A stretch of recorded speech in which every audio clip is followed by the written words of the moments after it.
Pompeii নগরী ছিমছাম এক নগরীর অভিশপ্ত হবার ইতিহাস, একটা সভ্যতা বিলীন হবার ইতিহাস। কিন্তু অনেকেই এই পম্পেই নগরী সম্পর্কে আজও জানি না এটি এমন একটি নগরী যেটি ধ্বংস হওয়ার সময় সেখানকার মানুষ চোখের পলক ফেলার সময়টুকু পর্যন্ত পায়নি। কি ঘটছিল সেটাও বুঝে ওঠার সময় পায়নি। মুহূর্তেই মানুষগুলো ধূলিকণার মতো ভস্মে পরিণত হয়ে গিয়েছিল। আসুন জেনে নেই পম্পে নগরীর জীবন্ত মমি হবার করুণ কাহিনী। ইতালির কাম্পানিয়া অঞ্চলের নাপোলির কাছে যে আগ্নেয়গিরি রয়েছে তার পাদদেশে পম্পেই নামক ছোট্ট এই নগরীটি অবস্থিত। সে সময় বিভিন্ন স্থান থেকে মানুষ পম্পেই শহরে আসত বাণিজ্য করার উদ্দেশ্যে। এটি ব্যবহার হতো বাণিজ্যিক বন্দর হিসেবে। শহরটির এক পাশে রয়েছে সমুদ্র, অপরদিকে সবুজ ভিসুবিয়াস পাহাড় ও বিশাল আকাশ।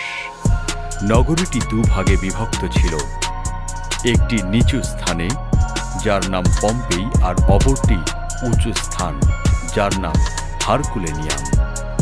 তৎকালীন সময়ের রোমের বিশিষ্ট নাগরিকদের জন্য একটি সমৃদ্ধ আশ্রয়স্থল ছিল এই নগরীটি।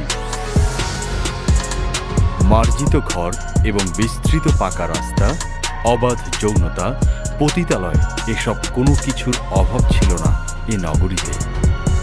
প্রাচীন গ্রিক, রোম সহ বিভিন্ন দেশের নাবিকদের অবাধ চলাচল ছিল এই নগরীতে।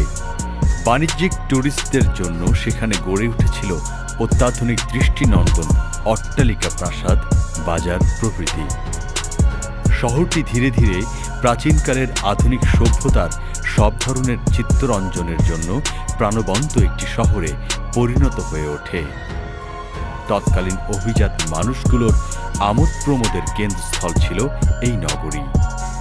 রোমের সব সম্পদশালী মানুষের অবসর কাটানোর শহর ছিল এই পম্পেই নগরী। তবে এত নিয়ামতের অধিকারী এই নগরীর মানুষগুলো ছিল অত্যন্ত বর্বর, অসভ্য ও নির্মম। যৌনতা ও সমকামিতা ছিল তাদের প্রধান পেশা। প্রকৃতির অবারিত এত সম্পদ পাওয়ার পরও ধীরে ধীরে প্রকৃতির নিদর্শনকে অস্বীকার করে পাপাচারে লিপ্ত হয়ে পড়ে পম্পেইবাসী।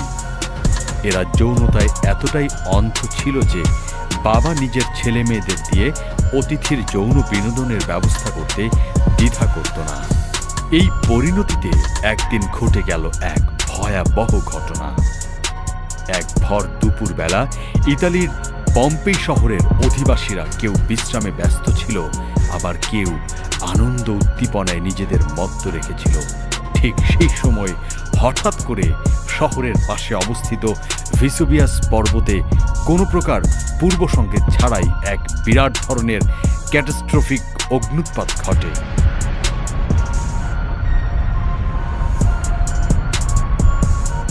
সাধারণত কোনো অঞ্চলে অগ্ন্যুৎপাত হওয়ার কিছুক্ষণ আগে ওই অঞ্চলের পশু পাখির আচরণের মধ্যে এক ধরনের পূর্ব সংকেত লক্ষ্য করা যায়। পম্পেই শহরের ক্ষেত্রে এর কিছুই পাওয়া যায়নি বলে ঐতিহাসিকরা বর্ণনা করেছেন। ফলে পম্পেই শহর সহ শহরের 20,000 অধিবাসী দিনে দুপুরে মাত্র অল্প কয়েক ঘন্টার মধ্যে প্রায় 20 ফুট আগ্নেয়গিরির লাভা আর ছাই ভস্মের নিচে বিলীন হয়ে যায়।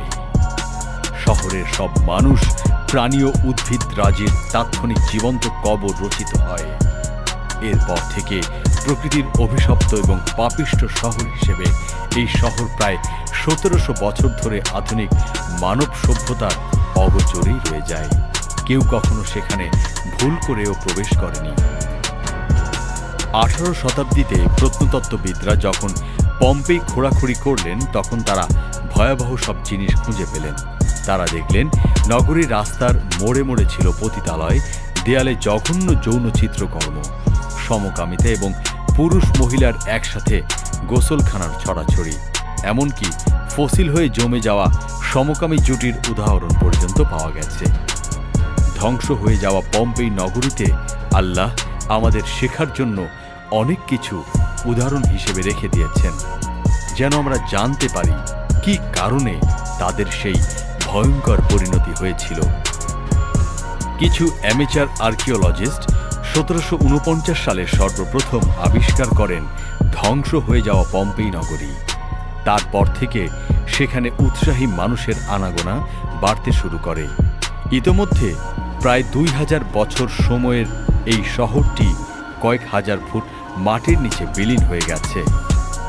ধর্ম থেকে সরে গেলে মাত্র কয়েক শতাব্দীর মধ্যে একটা জাতি কোথায় চলে যায় তার উদাহরণ আমরা এই ধ্বংস হয়ে যাওয়া জাতির থেকে শিক্ষা নিতে পারি।